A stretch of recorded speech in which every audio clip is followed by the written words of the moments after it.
반갑습니다. 감성 경영론 이제 정말 마지막 수업입니다. 그래서 15-1에서 감성 경영론 전체 중에 2분의 1을 리뷰를 했고 15-2에서 전체 중에 다시 남은 2분의 1을 리뷰하고 수업을 마무리하도록 하겠습니다. 여러분 감성 경영론 강의 듣느라고 수고했습니다. 여러분이 가지고 있는 교재를 완벽하게 처음부터 마지막까지 수업을 했고 또 여기에서 두 번에 걸쳐서 다시 한번 여러분들과 리뷰를 해보는 시간을 갖고 있습니다. 이번 15-2로 수업을 마무리하고 기말고사는 과제란을 통해서 여러분들한테 업로드 시키고 그리고 쪽지를 통해서 공지하도록 그렇게 하겠습니다.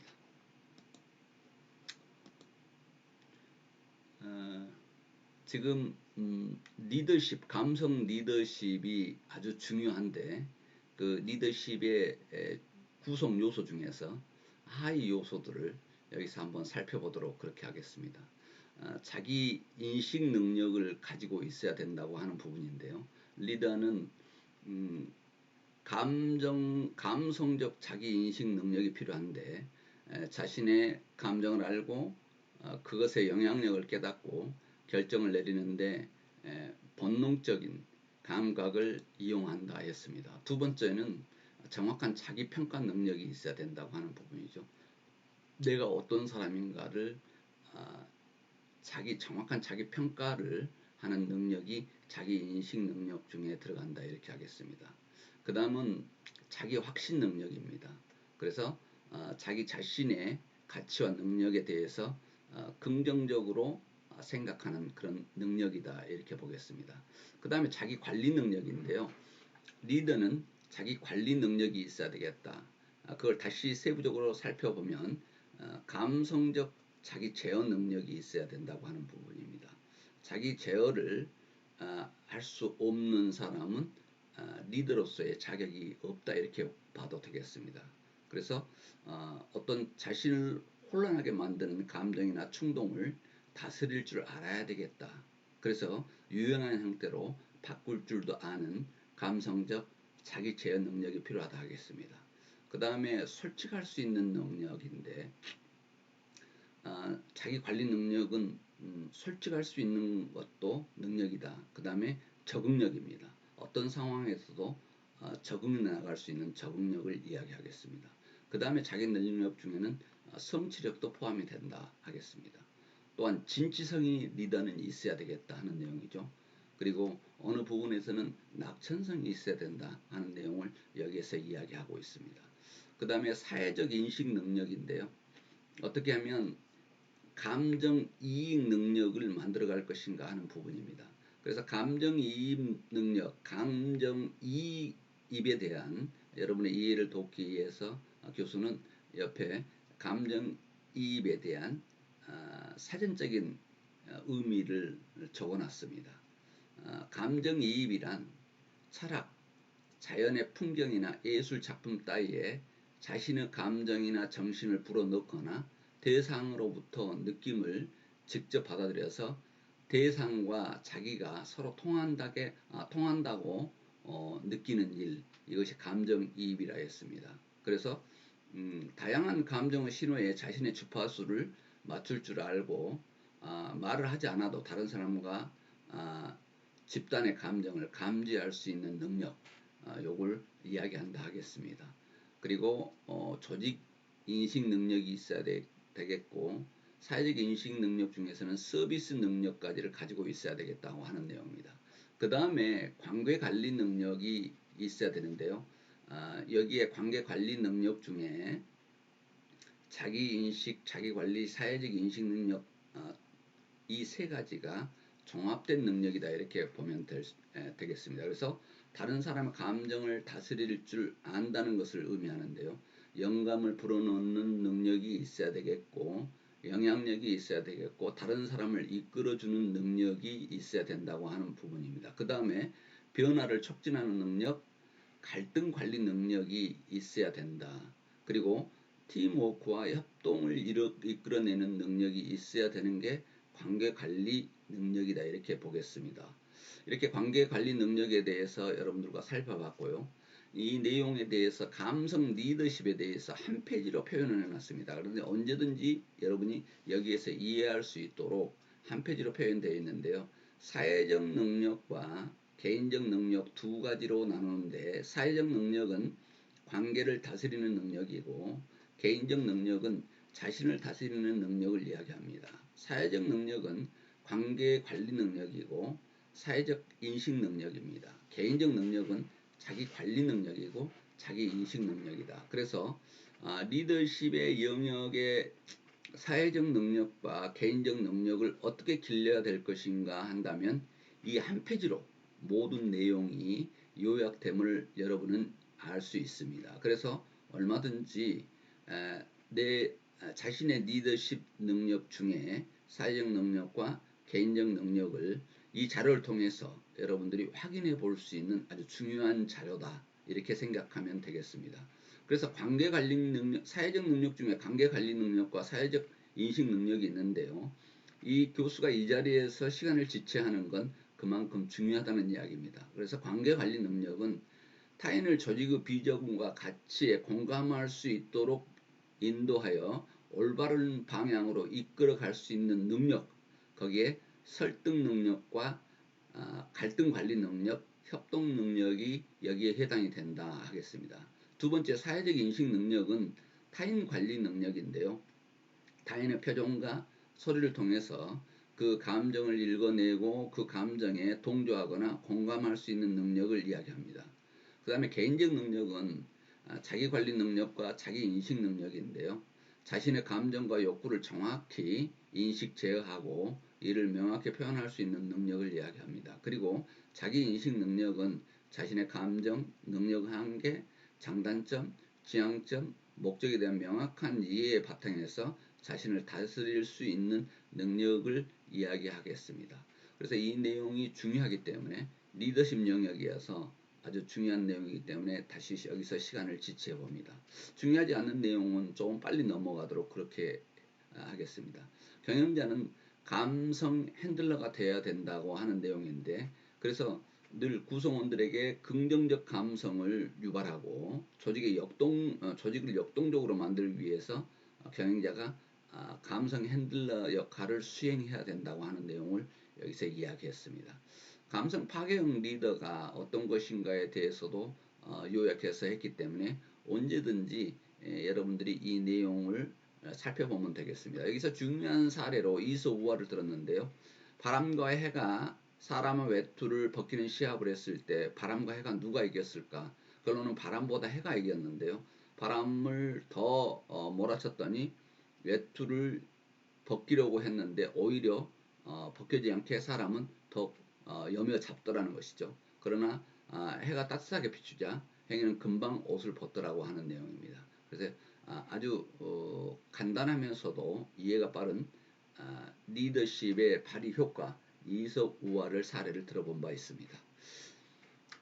감성 CEO 허브 컬러허에 대한 여러분한테 강의를 한 바 있습니다. 사우스웨스트 항공사 감성 CEO와 허브 켈러의 성공 사례를 이야기한 바 있는데요. 이건 미국의 일간지 USA 투데이에 광고가 실렸는데 이 광고를 직원들이 전체 이 돈을 내서 광고를 했습니다. 자기 CEO 경영자에게 감사하다는 내용의 16,000명의 임직원이 돈을 걷어서 광고를 합니다. 모든 직원들의 이름을 일일이 기억해 준 것을 감사하고 이런 내용들을 감사한 내용을 CEO에 대한 감사한 내용을 광고를 낼 정도로 아주 재미있는 경영자의 내용을 우리는 볼 수 있었습니다. 자, 여기에 컬러허브 회장에게 감사 편지를 광고로 직원들이 실었는데 이 돈을 직원들이 모금해서 광고를 실었다는 내용이 아주 흥미롭습니다. CEO의 성공 요인을 봤더니 실적과 존경이라고 하는 내용인데요. 그는 능력도 있어야 되지만 존경받을 만한 인물이 돼야 CEO로서 가치가 있다, 리더로서 가치가 있다 하는 내용을 여기서 볼 수 있었습니다. 거기에 대한 사례들을 또 세부적으로 여러분들한테 이렇게 자료로 제시했기 때문에 여러분이 필요할 때 언제든지 볼 수 있는 사우스웨스트 항공사의 칼라하 CEO에 대한 내용을 여기서 볼 수 있었습니다. 자, 여기에서 지금 요약해서 정리해 놓은 성공 사례를 마지막에 볼 수 있습니다. 자, 봐보세요. 첫 번째는 고객의 이해를 통해서 업무 스트레스를 감소시키는 것이 필요하다.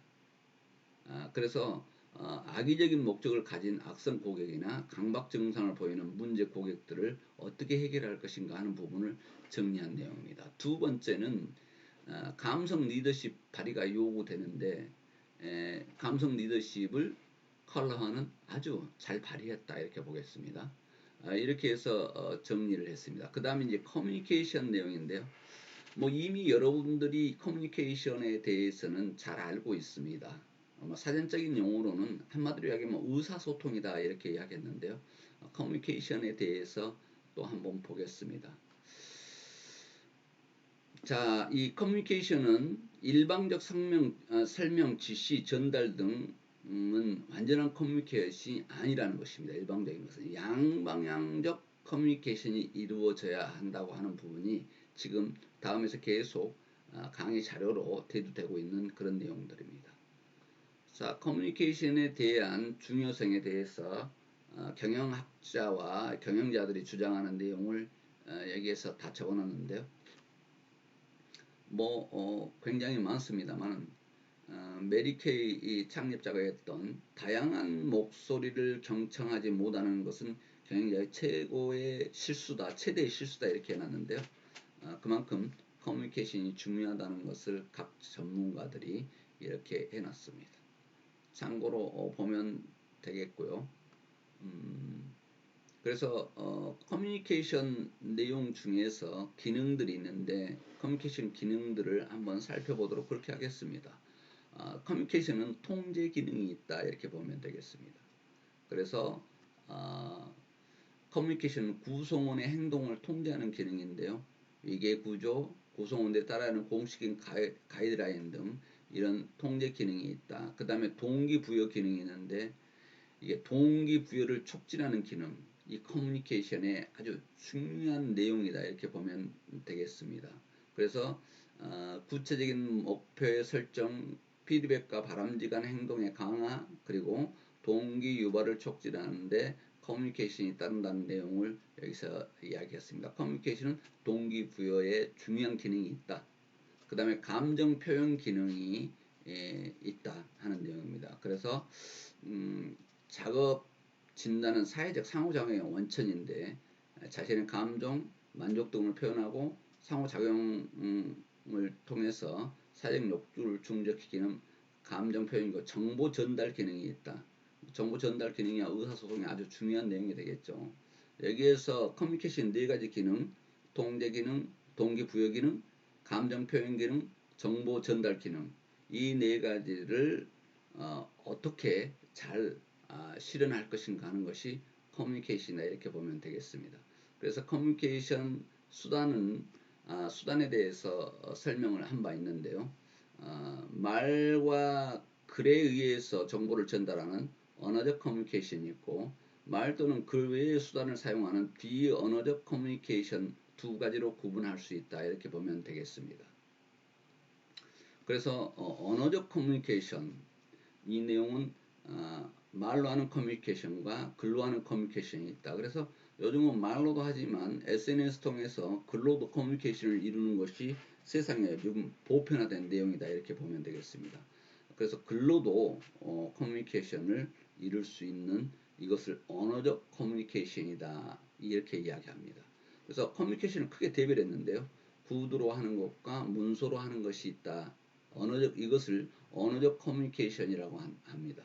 그런데 언어적 커뮤니케이션 말고도 있는데 비언어적 커뮤니케이션이라는 게 있습니다. 자, 그래서 여기에서 비언어적 커뮤니케이션은 바디랭귀지와 준언어적 의사소통인데요. 언어적 말과 글이 아닌 얼굴 표정, 목소리 톤, 물리적 거리의 침묵 이런 바디랭귀지와 준언어적 의사소통인데, 이 비언어적 소통 중에 바디 랭귀지는 신체의 움직임이나 얼굴 표정, 그리고 목소리 톤이나 말하는 속도와 높낮이가 비언어적 커뮤니케이션이라는 것을 우리는 볼 수 있었습니다.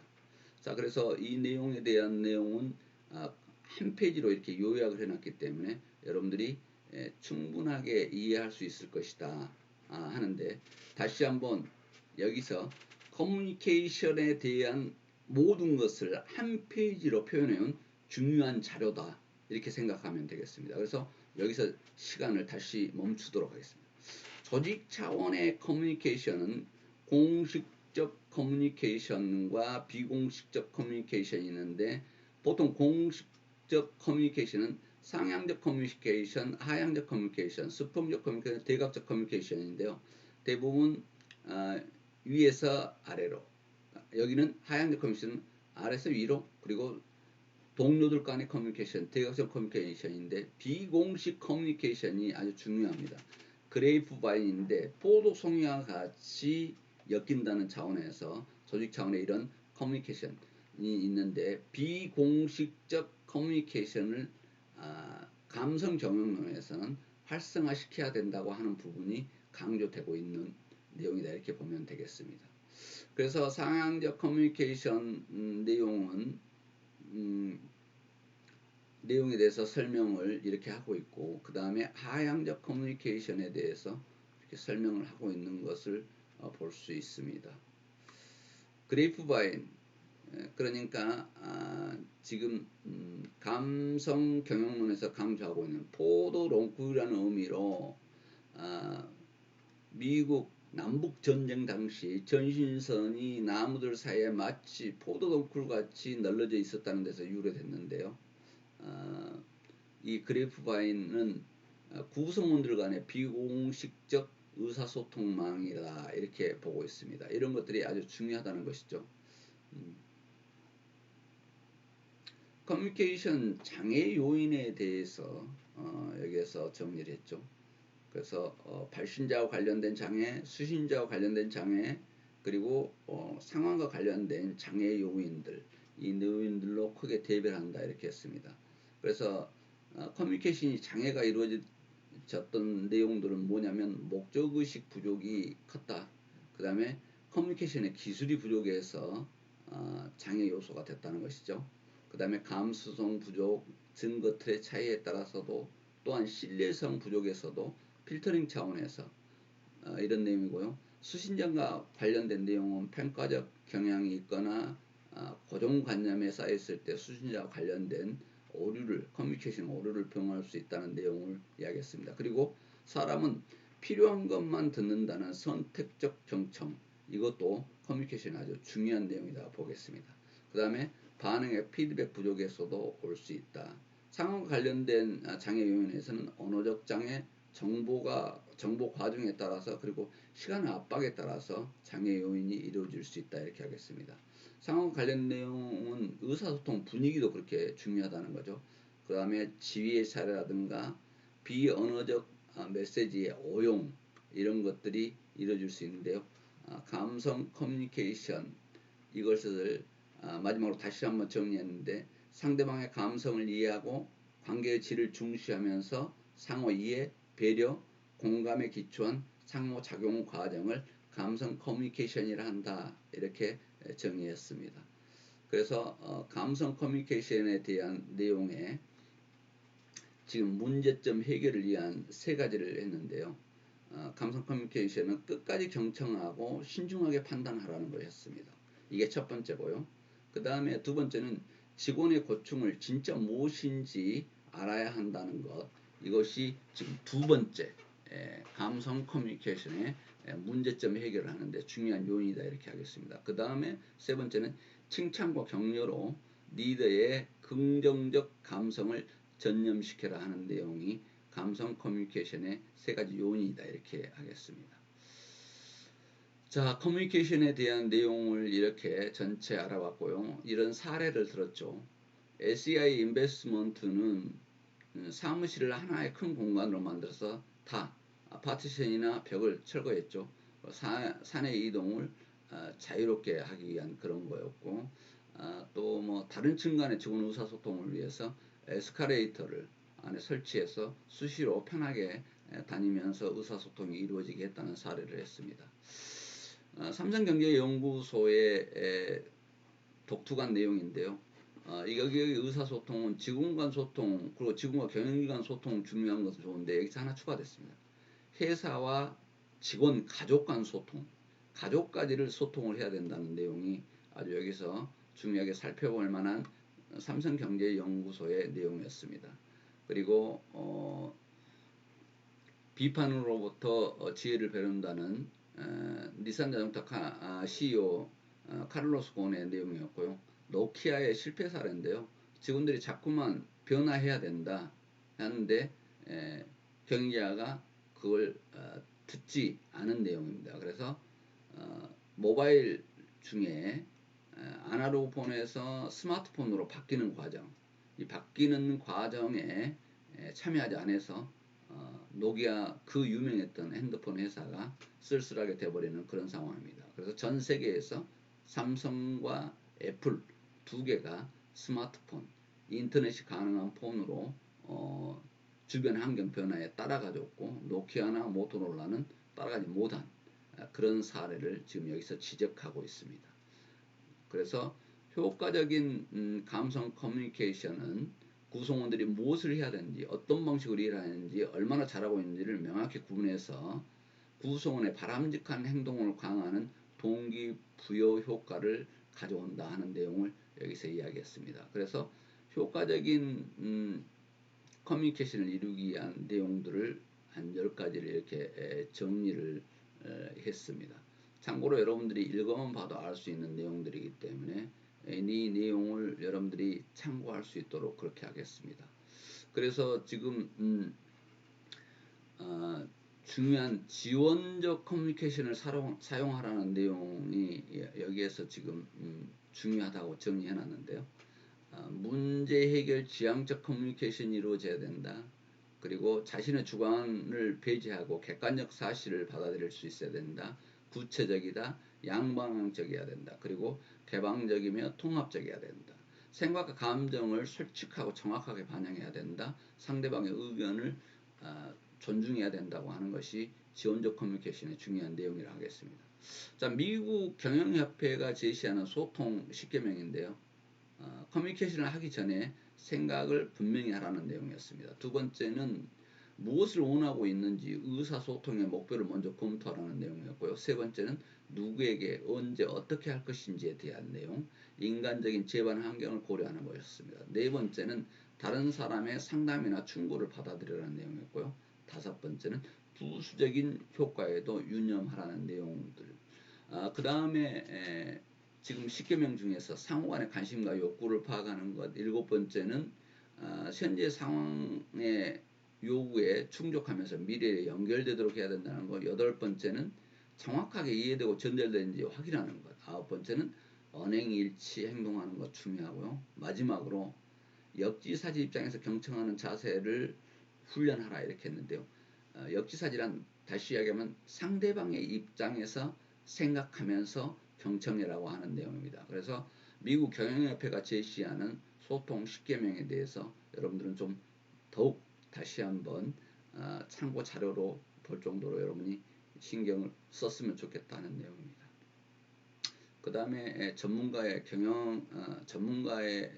견해들이 나왔고, 지금 여기에서 감성 경영론의 조직 문화에서 나온대요.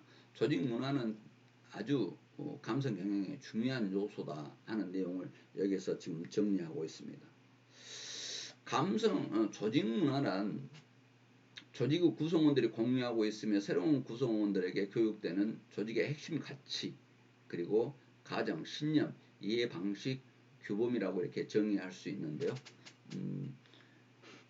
이 조직 문화에 대해서 지금 굉장히 많은 내용을 여러분들한테 이야기했습니다. 문화의 세 가지 구성이 겉으로 드러나는 외향적 모습들의 조직 문화, 그리고 두 번째는 눈으로 볼 수 없지만 다른 조직들과 구별하게 해주는 가치와 어떤 신념들, 세 번째 조직 문화의 내용은 겉으로 드러나지 않으면서 조직 구성원들의 의식을 통해서 인지될 수도 없는 문화의 깊숙한 부분에 녹아있는 가정들을 의미한다. 이렇게 보면 조직 문화에 대해서 충분한 이해가 될 것이다. 요 내용이 아주 중요한 요지의 자료다. 이렇게 보면 되겠습니다. 그래서 조직 문화에 대해서 여러분들한테 충분하게 내용을 설명했는데 더 세부적인 내용은 여러분들이 차후에도 기업에 들어가거나 여러분이 사업 리더로서 움직였을 때 참고 자료로 썼으면 좋겠습니다. 조직 문화는 구성원의 통합과 외부 환경 적응이 엄청나게 중요한 요소. 이 두 가지가 합해서 내외부가 합해서 조직 문화를 이룬다 이렇게 생각하면 되겠습니다.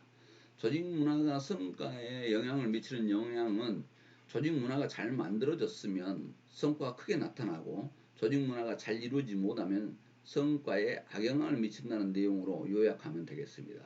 그래서 요약 단계니까 참고 자료로 이 내용을 봤으면 좋겠고요. 조직 문화와 성과 관계에서는 조직의 성과가 나오려면 바람직한 조직 문화가 있어야 되고 그 다음에 강한 조직 문화가 있어야만 가능하다는 것을 여기서 이야기하고 있습니다. 조직 문화에 대해서 설명을 했고요. 이 중에서 지금 내부와 외부에 대한 시종 문화와 관료 문화에 대해서 내부 문화에 대해서 설명을 했고 그리고 외부 문화에 대해서는 기업가형 문화와 시장 문화로 봤습니다. 그리고 유연적인 문화는 이쪽이고 안정적인 문화는 이쪽이라고 하는 내용을 충분하게 설명했습니다. 이 이후 자료도 이 내용들의 설명을 하고 있습니다. 그래서 참고로 여러분들이 볼 수 있었으면 좋겠습니다. 사례들을 여러분들에게 쭉 이야기했습니다. 그 조직 문화가 어떤 내용을 가져가는가 하는 내용을 이야기했고요. 학습 조직의 문화 세 가지의 공통적인 내용에 대해서 설명했습니다. 조직 문화 중에서 학습 조직 문화 이것도 아주 중요한 내용의 하나라는 것을 이야기했습니다. 문화가 모든 것이라고 하는 IBM 사례인데요. 문화는 다 죽어가는 조직도 살린다는 내용인데 여기에서 마이크로소프트사를 아니죠 IBM을 다시 한번 살렸던 루이스 거너스의 문화는 모든 것이라고 하는 내용을 여기서 강조한 내용을 사례로 들었었습니다.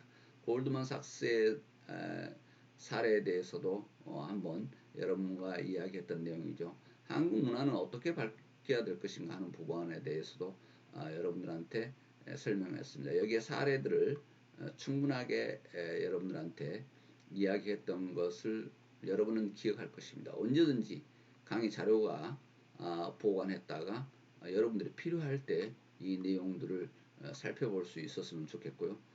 카카오에 대한 조직 문화에 대해서 사례가 흥미롭게 여러분들이 볼 수 있었습니다. 미라의 공업에 대해서도 여러분들하고 이야기를 했었죠.